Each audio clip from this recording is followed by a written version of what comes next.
एक होता राजा. त्याला बऱ्याच वर्षांनी एक मुलगा झाला. त्या मुलाचं त्यांनी उत्तम संगोपन केलं. तो 16 वर्षाचा होईपर्यंत त्याला राजवाड्यातच शिक्षकांची नेमणूक करून प्राथमिक शिक्षण दिलं. पण मुलाच्या असल्या जुजबी शिक्षणावर राजा खुश नव्हता.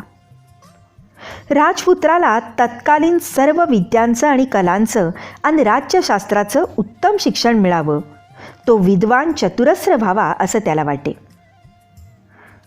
त्या काळी तक्षशिलेची विद्वत्तेबद्दल ख्याती होती. अनेक शास्त्रात पारंगत असे महापंडित तक्षशिलेत अध्यापनाचे काम करत. तक्षशिलेत चांगला अभ्यास करणारा विद्यार्थी सूर्यासारखा तेजस्वी होऊन बाहेर पडे.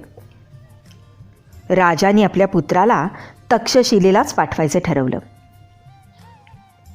आपला हा मनोदय त्याला सांगितला. राजपुत्र तिकडे जायला राजी झाला. राजपुत्र मजल दरमजल करत तक्षशिलेला पोचला. तिथे त्याला मुलेच मुले दिसली. तिथे वाड्या वाड्यातून वेदांची संथा कानी पडे. शास्त्रांची चर्चा ऐकू येई.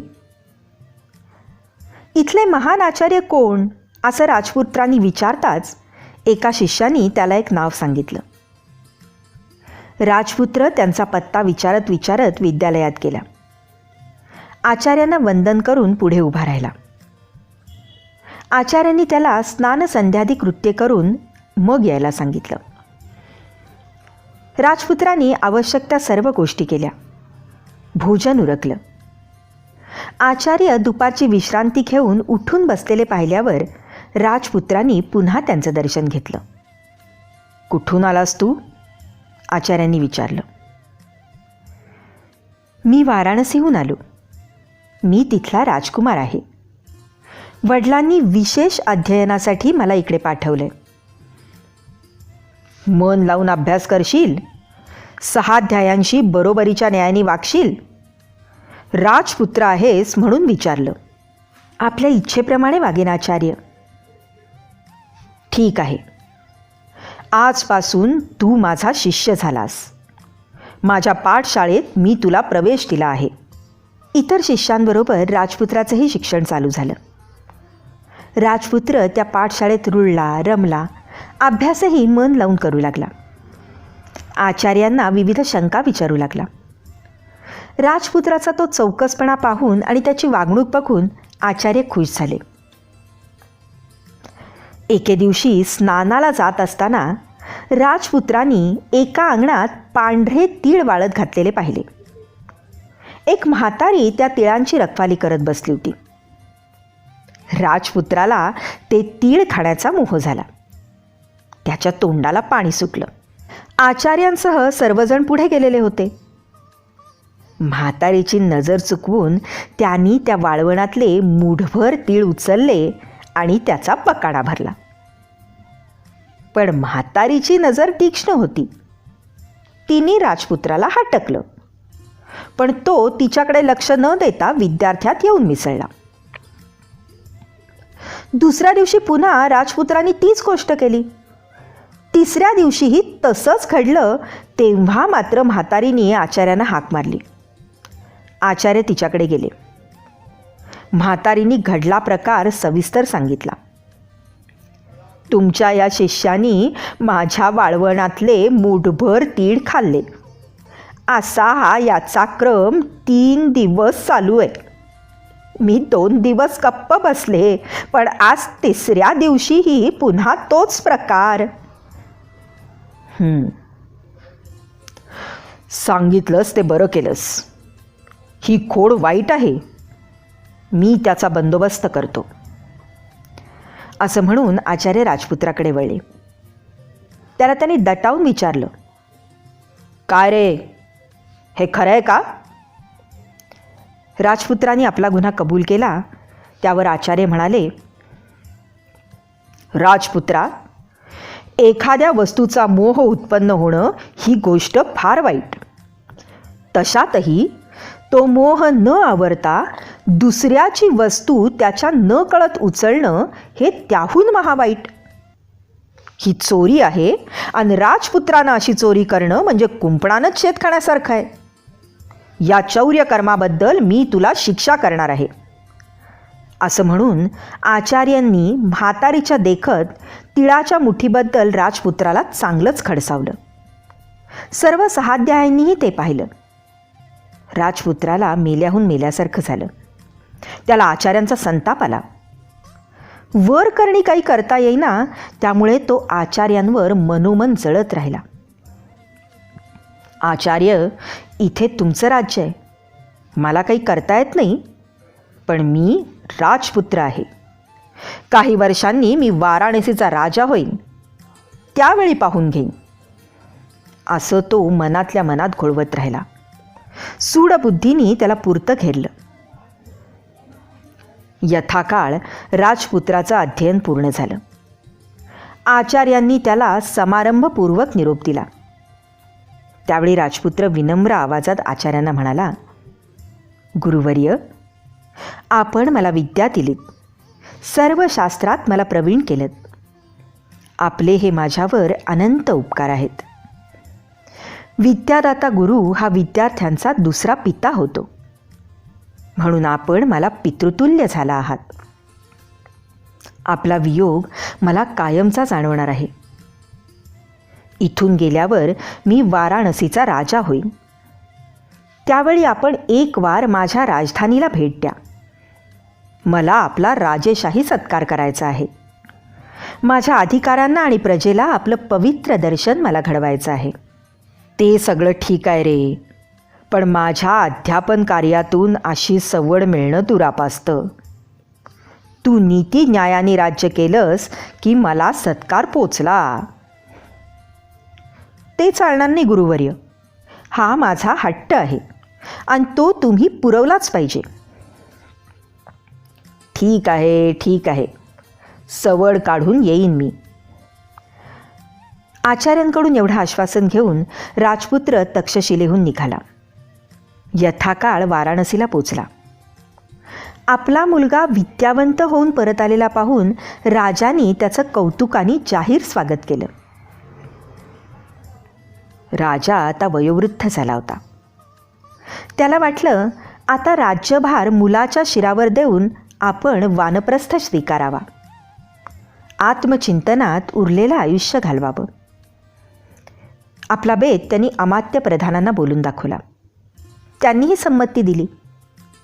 लगेच मुहूर्त निश्चित करण्यात आला आणि त्या दिवशी मोठ्या समारंभाने राजपुत्राला राज्याभिषेक करून सिंहासनावर बसवण्यात आलं. आता राजपुत्र राजा झाला, सर्व सत्ताधीश बनला. पण 3 मुठी तीळ खाल्ल्याबद्दल आपल्याला आचार्यांनी सर्व 6 अध्यायांसमक्ष खडसावल्याचा प्रसंग राजाच्या मनात अजूनही सलत होता. ती आठवण तो विसरला नव्हता. किंबहुना त्याला ती विसरायचीच नव्हती. त्याबद्दल तो आचार्यांना जन्माची अद्दल घडवणार होता.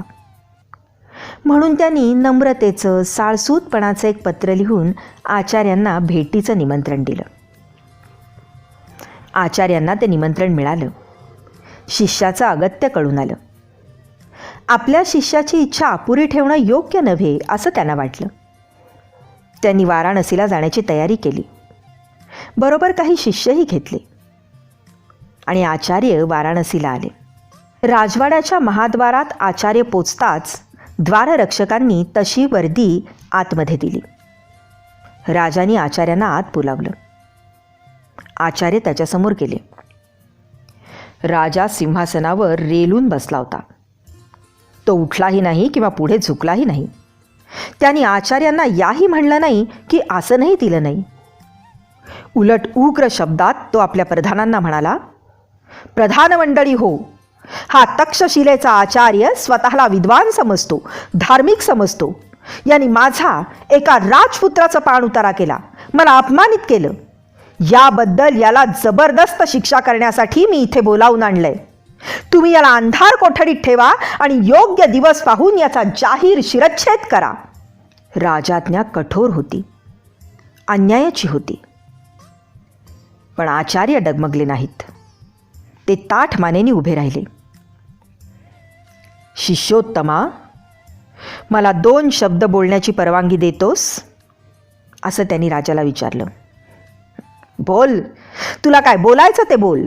पश्चात्ताप करायचा असेल तर करून घे, कारण तुझं आयुष्य आता थोडंच उरलंय. मला पश्चात्ताप करायचा नाही आणि मला माझ्या आयुष्याची फिकीरही नाही.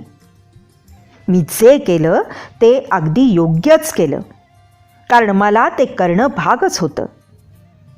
ते मी केलं नसतं तर मी माझ्या कर्तव्याला चुकलो असतो.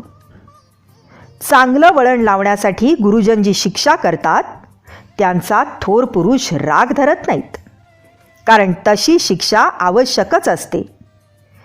ती दुष्टपणाने केली जात नाही. राजा, विचार कर. तुझ्या दरबारात अनेक लोक आपले खटले घेऊन येतात. त्यापैकी जे खोटे असतील, अपराधी असतील, त्यांना तू दंड करतोस. हा दंड तू सूडबुद्धीने करतोस का? मुळीच नाही. ती शिक्षा अपराधाबद्दल असते. अपराध्यानं पुन्हा अन्यायानं वागू नये आणि त्याची इतरांना देख लाभून त्यांनीही अन्याय करण्यापासून परावृत्त व्हावं, यासाठी ती शिक्षा असते. गुरुही आपला शिष्य अन्यायाने वागला तर त्याला शिक्षा करतो, ती याचसाठी. ते गुरुचं कर्तव्य असतं. मी तुला अरेरावीनं बोललो नाही, तर तुझ्या जन्माच्या कल्याणासाठी बोललो. अरे, 3 मुठी तिळांचा प्रश्न नव्हता. प्रश्न होता त्या मागच्या मनोवृत्तीचा. राजा, विचार कर. मी त्यावेळी तुला खडसावलं नसतं तर तुझी चोरून खाण्याची प्रवृत्ती वाढली असती. तू हळूहळू मोठ्या चोऱ्या करू लागला असतास. त्या पचल्या असं पाहून पुढे दरोडही घालू लागला असतास. मग तक्षशिलेच्या राजानं तुला पकडून तुझा हात तोडला असता आणि तुझं चौर्यकर्म तुझ्या वडिलांच्या कानी गेलं असतं तर त्यांनी जन्मात कधी तुला राज्य दिलं नसतं. आज जो तू राजपदावर अधिष्ठित आहेस तो मी त्यावेळी तुला खडसावल्यामुळे आहे. त्यामुळे तर तुझी ती चोरीची प्रवृत्ती शमली. मला वधदंड द्यायला तू समर्थ आहेस, पण तसा तो देणं योग्य आहे का? आणि मला इथं फसवून आणून तो देणं तुला शोभणार आहे का? याचा 10 वेळा विचार कर. मी वधदंड स्वीकारायला सिद्ध आहे. महाराज, आचार्यांवर क्रुद्ध होऊ नका. भलतंच साहस करू नका. एका महाविद्वान आणि पवित्र आचार्यांच्या रक्ताने तुम्ही हे राजसिंहासन कलंकित करू नका. आचार्यांनी जे केलं ते योग्यच केलं आणि ते तुमच्या भल्यासाठीच केलं असंच आम्हाला वाटतं. आता मात्र राजा पुरता खजील झाला. त्याच्या हृदयात सद्विचार दाटून आला. आपल्या आत्ताच्या उद्धट आणि असंस्कृत वर्तनाबद्दल त्याची त्यालाच लाज वाटली. तो खडबडून सिंहासनावरून उतरला. धावत जाऊन त्यांनी आचार्यांच्या पायाला मिठी मारली. गुरुदेव, एवढेच शब्द त्याच्या तोंडून उमटले. पुढचे शब्द अश्रूत भिजून वाहून गेले. आचार्यांनी राजाला उठवून त्याला हृदयाशी धरलं. त्याची पाठ थोपटली. राजा, तू माझ्यावर अन्याय केलास याचं मला दुःख नाही, पण तुझ्या हृदयात विवेकाचा उदय झाला याचा मला आनंद आहे. गुरुदेव, मी अपराधी आहे. मला याचा विलक्षण पश्चात्ताप होतोय. राज्य करण्याचा नैतिक अधिकारच मी गमावून बसलोय असं मला वाटतं. मी खाली उतरतो. या सिंहासनावर आता तुम्ही बसा. वाराणसीचं धर्मराज्य तुम्ही करा. वेडा कुठला. अरे, आम्ही आचार्य लोक राज्य करण्यासाठी जन्माला आलेलो नाही. आमचं कार्य वेगळं आहे. तेव्हा मला तुझं राज्य नको. धन वैभव काहीही नको. तू तरुण आहेस. राजकुलात जन्मलेला आहेस. विद्या संपन्न आहेस. तेव्हा राज्य तूच करायचंस. मात्र ते धर्मन्यायाने कर आणि कधीही कोणाशीही सूडबुद्धीने वागू नकोस. गुरुदेव, जीवात जीव असेपर्यंत मी तुमच्या उपदेशाप्रमाणेच वागेन. असं म्हणून राजाने पुनश्च आचार्यांचे पाय धरले. तुम्हाला आमचा चॅनल आवडला असेल तर जरूर सबस्क्राईब करा आणि लाईक करा. आणि हो, जर तुम्हाला तुमच्या बालपणीचे आणखीन कुठले धडे ऐकायचे असतील तर fmstoryteller@gmail.com या आमच्या ईमेल ID वर मेल करा.